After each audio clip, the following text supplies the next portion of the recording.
আগস্টের পরবর্তী বিপ্লবের গণঅভ্যুত্থানের পরবর্তী আমরা সংস্কার কাজে ব্যস্ত ছিলাম।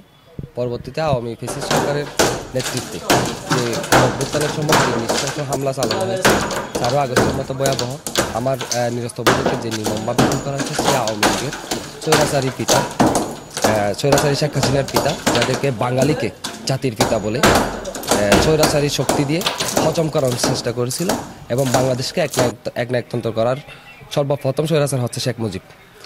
আমরা সাধারণ শিক্ষার্থী যারা আছি, যারা গণ অভ্যুত্থানের সম্মুখ সারি এবং গণ অভ্যুত্থানের ডাকের সহযোদ্ধা যারা আছে, তাদের যারা এই গণ অভ্যুত্থানে নির্মমভাবে শহীদ হয়েছেন, আবু সাইদ ওয়াসিম মুগ্ধ থেকে শুরু করে যারা শহীদ হয়েছেন এবং আমার যারা ভাই আহত হয়েছেন, তাদের বিচার নিশ্চিত না হওয়া পর্যন্ত এই বাংলাদেশে কোনো স্বৈরাচারী চিহ্ন এবং প্রেসিডেন্ট শেখ হাসিনার নেতৃত্বে কোনো কিছু বাংলাদেশে সাধারণ শিক্ষার্থীরা কোনো অবস্থা রাখবে না।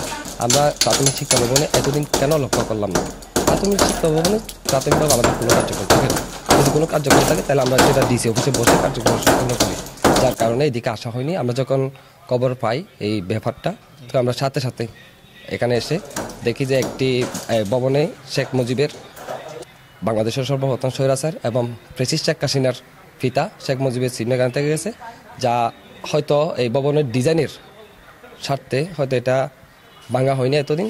ওনারাও কর্তৃপক্ষ কেন ভাঙা হয়নি এটা আপনি কর্তৃপক্ষ থেকে জেনে নেবেন। এবং এটা আমরা আসার পর দেখি যে এটা একটা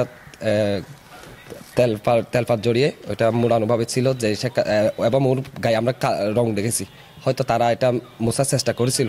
আমি এটার জন্য কর্তৃপক্ষের দোষারোপ করতে চাচ্ছি না, কারণ এখানে যেহেতু আমরা আসার পর রং দেখেছি, এটা মুছে ফেলার চেষ্টা করেছিল। বাকিটা আপনি কর্তৃপক্ষ থেকে জেনে নিন। ধন্যবাদ।